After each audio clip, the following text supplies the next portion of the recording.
তো আজ আমরা চলে এসেছি কার্যক্ষমতা শক্তির 3 নম্বর ক্লাসে, অর্থাৎ ওয়ার্ক পাওয়ার এনার্জি। আজকে আমরা কি দেখব? আজকে আমরা দেখো শক্তি বা এনার্জি, এই এনার্জি নিয়ে আজকে আমরা আলোচনা করব। তো এনার্জি কাকে বলে? এনার্জি হলো কি? কার্য করার সামর্থ্য। এর আগে ক্ষমতা আমরা কি জেনে এসেছি? কার্য করার হারকে বলে ক্ষমতা, আর কার্য করার সামর্থ্যকে বলে শক্তি। তাহলে দেখো, কার্য করার সামর্থ্যকে যদি শক্তি বলা হয়, তাহলে কার্যের একক বা কার্যের মাত্রা কি হবে? সেটা শক্তির মাত্রার যা হবে তাই হবে। অর্থাৎ শক্তির মাত্রা এবং কার্যের মাত্রা এবং শক্তির একক এবং কার্যের একক একই। এবার দেখো, শক্তি কত প্রকার, সাধারণত কত প্রকার হয় দেখে নাও একটু। যান্ত্রিক শক্তি, মেকানিক্যাল এনার্জি, আলোক শক্তি, লাইট এনার্জি, শব্দ শক্তি, সাউন্ড এনার্জি, তাপ শক্তি, হিট এনার্জি, চৌম্বক শক্তি, ম্যাগনেটিক এনার্জি, তড়িৎ শক্তি, ইলেকট্রিক্যাল এনার্জি, রাসায়নিক শক্তি, কেমিক্যাল এনার্জি এবং পারমাণবিক শক্তি, অ্যাটমিক এনার্জি। এছাড়াও বিভিন্ন অপ্রচলিত শক্তিও আছে। ওকে, আচ্ছা দেখো, আজকে এইগুলো ছাড়াও আমরা কি দেখব? ওয়ার্ক এনার্জি থিওরেম, অর্থাৎ কে কার্যশক্তি উপপাদ্য। তারপর আমরা দেখব relation between kinetic energy and momentum, অর্থাৎ গতিশক্তি এবং ভরবেগের মধ্যে কি সম্পর্ক সেটা আমরা জানব। তো চলো শুরু করা যাক। আজকে কি না আমরা এখানে দেখব যে যান্ত্রিক শক্তি নিয়ে আলোচনা করব। এই যে এতগুলো শক্তি আমরা বললাম, তার মধ্যে আমাদের সিলেবাসে আছে কি? যান্ত্রিক শক্তি। যান্ত্রিক শক্তি কয় প্রকার? যান্ত্রিক শক্তি দেখো 2 প্রকার। কি কি? মেকানিক্যাল এনার্জিকে আমরা দুভাগে ভাগ করতে পারি, স্থিতিশক্তি এবং গতিশক্তি।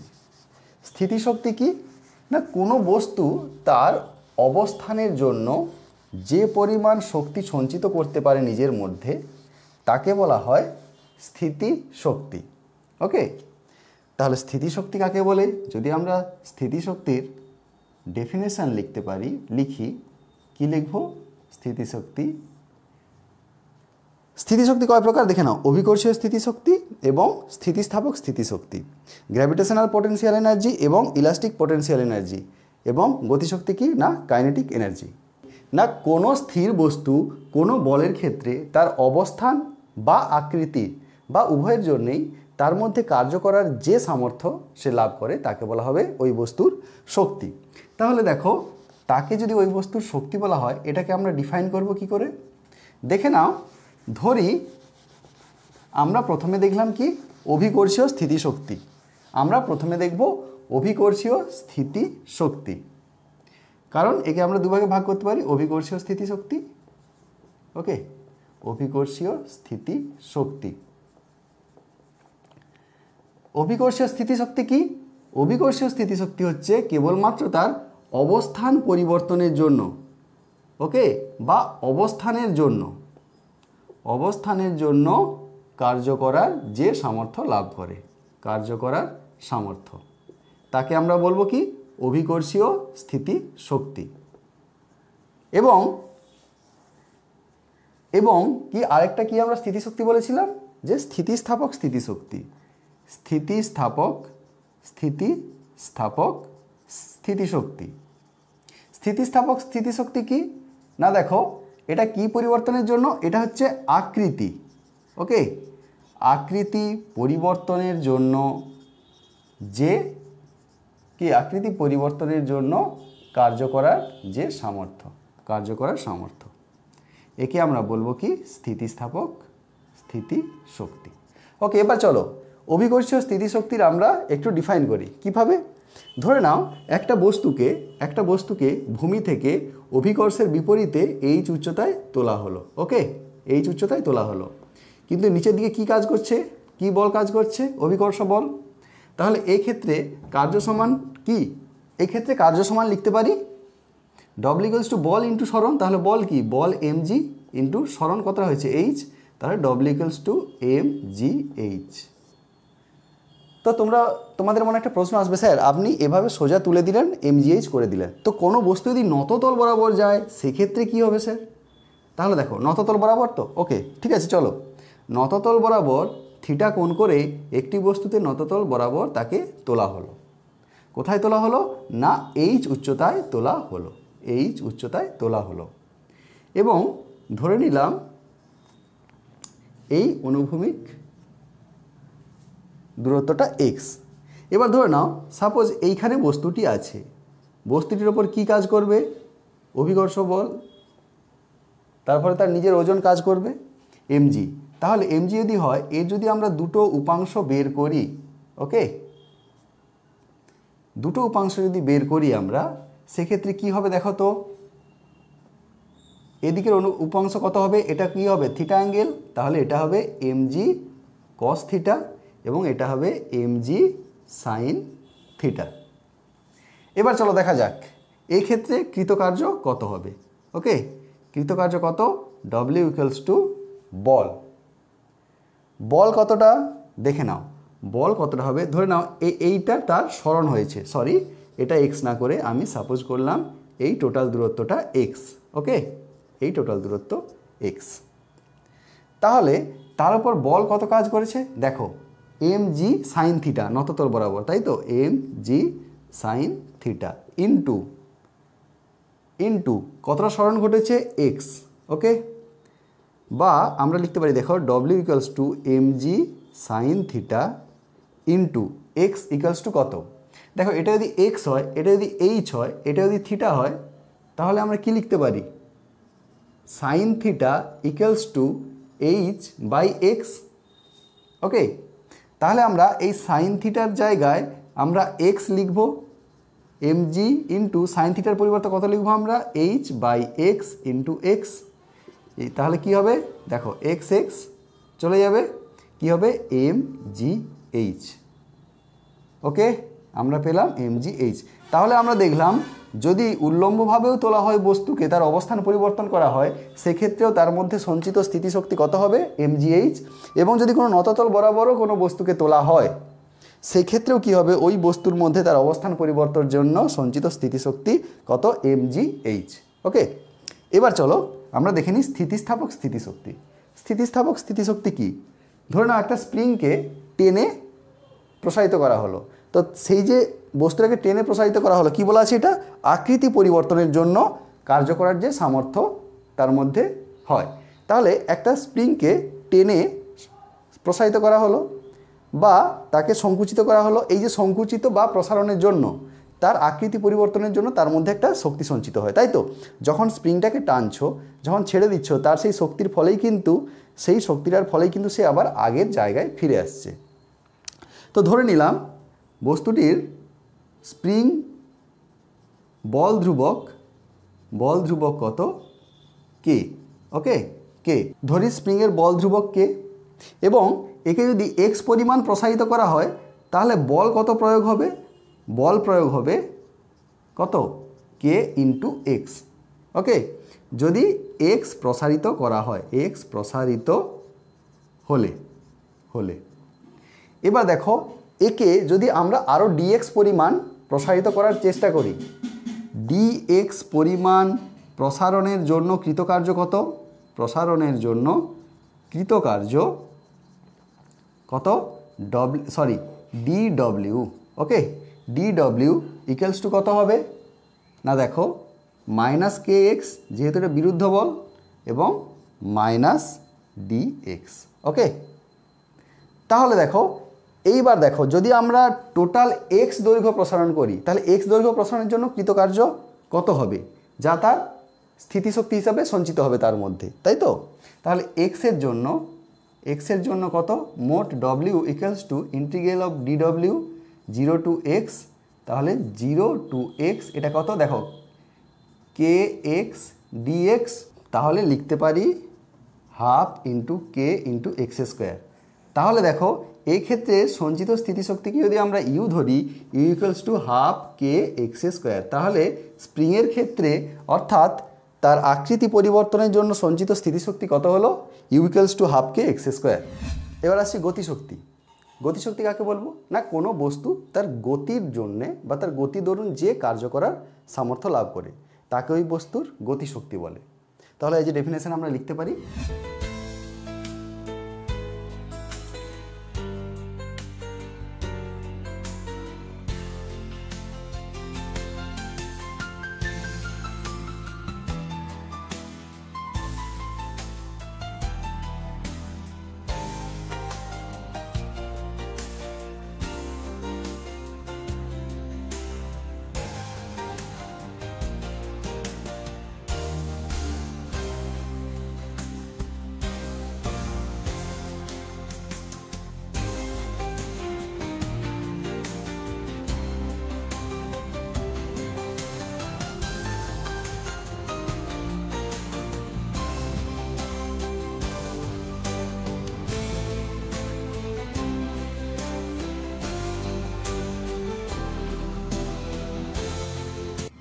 ওকে, তাহলে গতিশক্তির আমরা ডেফিনেশনটা লিখলাম।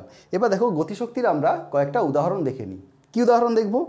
দেখো পাল তোলা নৌকা কি করে না, যখন এই বাতাস দেয় তার সেই পালে বাতাস লেগে কিন্তু সেটাকেই তারা কাজে লাগিয়ে, বায়ুর গতিশক্তিটাকে কাজে লাগিয়ে তারা নির্দিষ্ট দিকে যাতায়াত করতে পারে।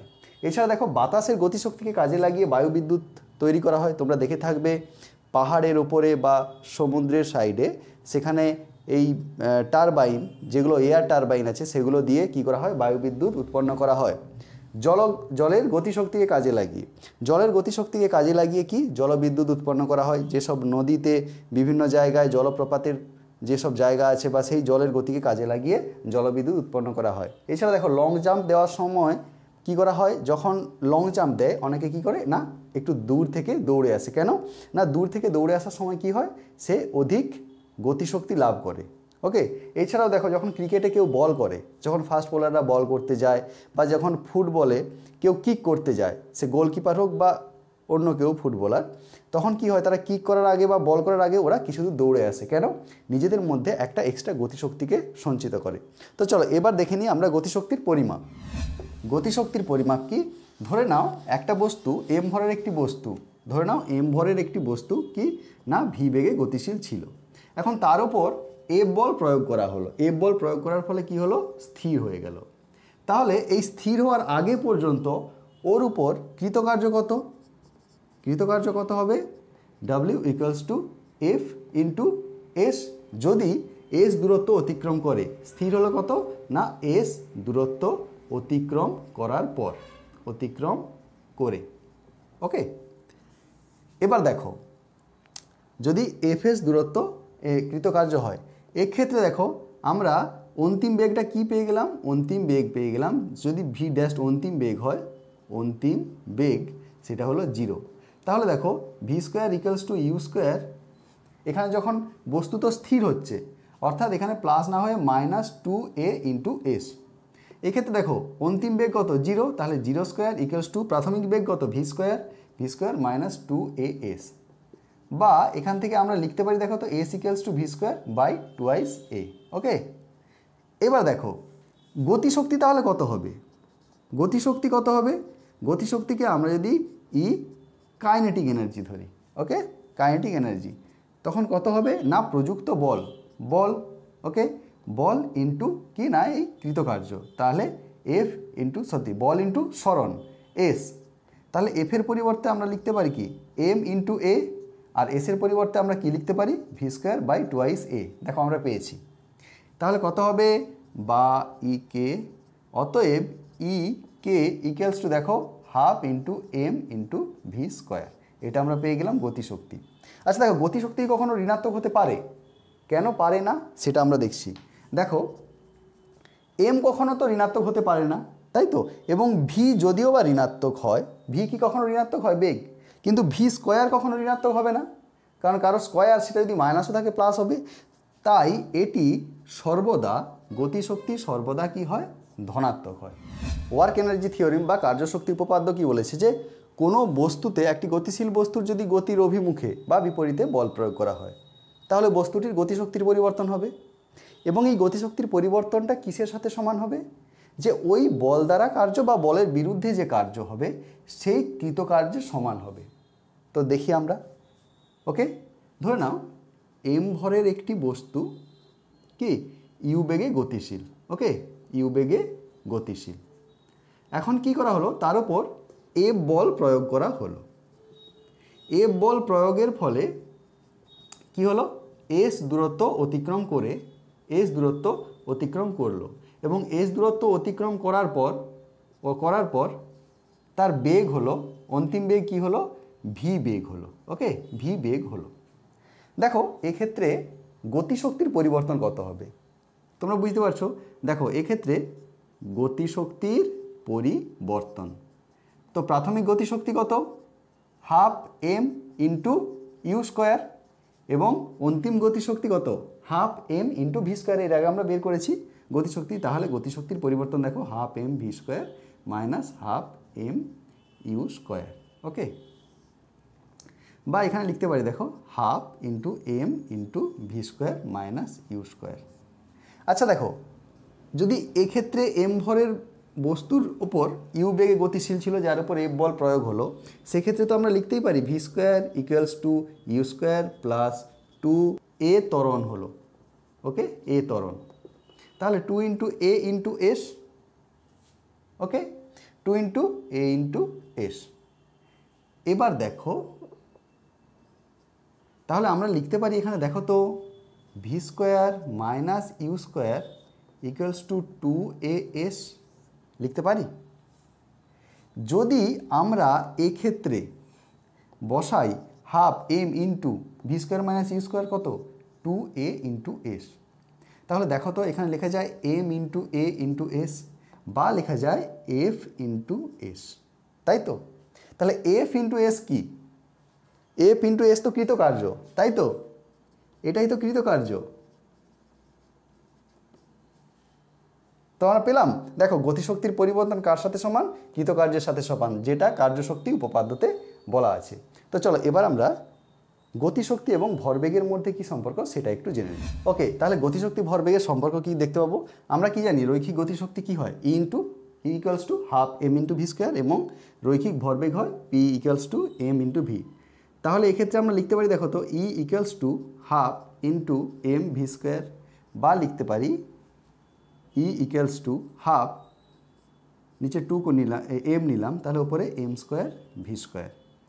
ওকে, বা লিখতে পারি 1/2 এম ভি ইকুয়ালস কি জানি, পি, তাহলে আমরা লিখতে পারি পি স্কোয়ার, বা P square by 2 M. Okay, তাহলে এক্ষেত্রে আমরা কি লিখতে পারি, P equals to √2 M into E. তাহলে পিটা কিভাবে এর সঙ্গে সম্পর্কযুক্ত না, পি ভ্যারিজেজ √ই। তো যদি আমরা এক্স অক্ষ বরাবর পি এবং ওয়াই অক্ষ বরাবর ই, অর্থাৎ এক্স অক্ষ বরাবর রৈখিক ভরবেগ এবং ওয়াই অক্ষ বরাবর যদি গতিশক্তি, রৈখিক গতিশক্তি, একে যদি আমরা লেখচিত্রের সাহায্যে দেখি, তাহলে লেখচিত্রটি হবে এভাবে। ওকে, আচ্ছা চলো, এটা রৈখিক গতিশক্তির ক্ষেত্রে। এবার যদি আমরা আবর্ত গতির ক্ষেত্রে ধরি, আবর্ত গতির ক্ষেত্রে দেখো গতিশক্তি কি হবে? আমরা জানি half into I into omega square. এবং কৌণিক ভরবেগ, এটা কৌণিক গতিশক্তি এবং কৌণিক ভরবেগ। ওকে, কৌণিক ভরবেগ এল ইকুয়ালস টু কি, আই ইন্টু ওমেগা। ঠিক একই রকমভাবে তাহলে আমরা লিখতে পারি, দেখো, ই equals to half I omega square 1/2 I into I square omega square, অর্থাৎ 1/2 আই ইন্টু এল স্কোয়ার, অর্থাৎ এল স্কোয়ার বাই 2 আই। ঠিক একইভাবে লিখতে পারি, অতএব এল ইকুয়ালস টু √2 আই ইন্টু ই। ওকে, একই রকমভাবে এল কিভাবে ডিপেন্ড করে না, কৌণিক গতিশক্তির ওপর কৌণিক ভরবেগের সম্পর্ক এল। তো চলো, আশা করি আজকের ক্লাসটা তোমরা বুঝতে পেরেছো। যদি বুঝতে পেরে থাকো কমেন্ট সেকশানে অবশ্যই তোমরা কমেন্ট করে জানাও। তো ফিরছি পরবর্তী ক্লাস নিয়ে। সবাই সুস্থ থেকো, ভালো থেকো।